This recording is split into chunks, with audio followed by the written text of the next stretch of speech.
तो अंदर तो दूसरे को मत घुसने दो, बाहर से कुछ भी चलता रहे उससे कोई फर्क नहीं पड़ेगा। तो जो बदलाव हमें अंतर से करना है, हम बदलाव बाहर से दिखावे की कोशिश ना करें, अंतर से हमें बदलाव करना है।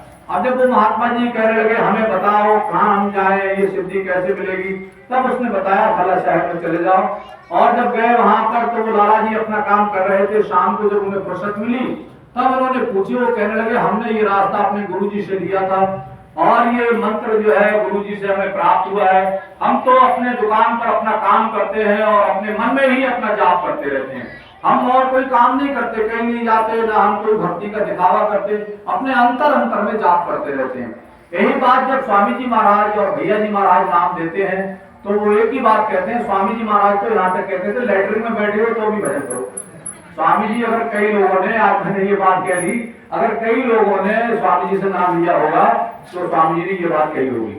तो स्वामी जी ये कहते थे, जब ऐसे हम ये सामान्य बात मानते, कहते हैं ना भगवान का भजन मत करो, शुद्ध होकर के पवित्र होकर के करो, ये सभी लोग कहते हैं। लेकिन स्वामी जी जो कहते थे वो मैंने बता दिया, क्योंकि राम नाम पवित्र है, राम नाम पवित्र है, उसे पवित्र करने की आवश्यकता नहीं है, वो सबसे पवित्र करता है। राम का नाम पवित्र है, वो सबके लिए पवित्र करता है, उसे पवित्र करने की आवश्यकता नहीं है। अगर उसे पवित्र करने की आवश्यकता होती तो हम मृत्यु के समय उसका जाप क्यों करते हैं? हम जब लेकर के जाते हैं तो अशुभ समय माना जाता है, लेकिन अशुभ समय में हम उस नाम का जाप क्यों करते हैं? इसीलिए करते हैं, ये वशीकरण मंत्र है प्रभु का नाम, और ये वशीकरण मंत्र है, ये जो है हमारे जीवन में सब चीजों को शुद्ध करेगा। तो शुद्ध प्रभु का नाम है, और ये जीवन में हमारे मन को शुद्ध करता है, हमारी इंद्रियों को शुद्ध करता है, हमारे तन को शुद्ध करता है, और ये सारी चीजों को शुद्ध करके हमें परमात्मा से मिलाता है। ये गुरु का जो नाम है, जो प्रभु का नाम है, ये मन से, वचन से, कर्म से, सब तरीके से हमें जो है शुद्ध करता है। तो ये प्रभु का नाम शुद्ध है, और इसका सुमरण करने से शुद्ध वातावरण अंदर पैदा होता है। देखिए जब हम प्रभु के नाम का जाप करते हैं तो दया, करुणा, व्यवहार में बदलाव अपने आप आने लग जाता है, अपने आप आने लग जाता है। क्योंकि जो हमारे अंदर काम, क्रोध, लोभ, मोह, अहंकार, जब ये चीजें आती ही नहीं, ये विकार कभी उत्पन्न ही नहीं होते, तो ये एक एक करके खुद ही हाथ जोड़ करके निकल जाते हैं, जी हम जा रहे हैं, जी हम जा रहे हैं, जी हम जा रहे हैं, एक एक करके अपने आप ही हमारे जीवन से निकलने लग जाते हैं। और लोग आपको बिना कहे, लोग कहते हैं ये तो बदलाव आ गया बिल्कुल इसके अंदर, ये तो साधु महात्मा जैसा बन गया, अब तो ये सत्संग में जाता है, इसे किसी बात से मतलब ही नहीं है, धुआं नहीं जलता, शराब नहीं पीता, मांस नहीं खाता, परिवर्तन इसके जीवन में आ गया है। और लोग अपने आप मुंह पर आपके महात्मा कहने लगेंगे।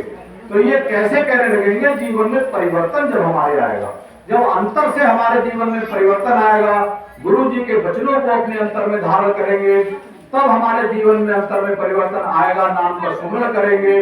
लेकिन अगर हमने ये काम नहीं किया, बाहर से लोगों को दिखाने का प्रयास किया, जीवन में बदलाव नहीं आएगा, जीवन में परिवर्तन नहीं आएगा।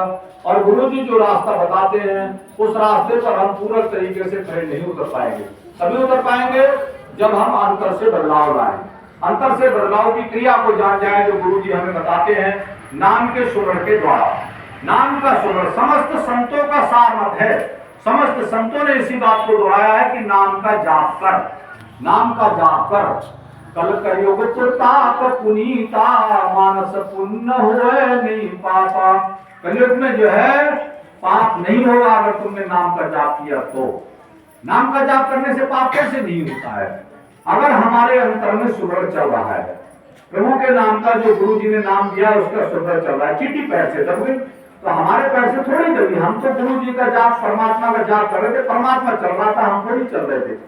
ये जो निष्काम कर्म करने की क्रिया है ये तभी होती है कि जब हम अंतर में नाम का जाप करते रहते हैं।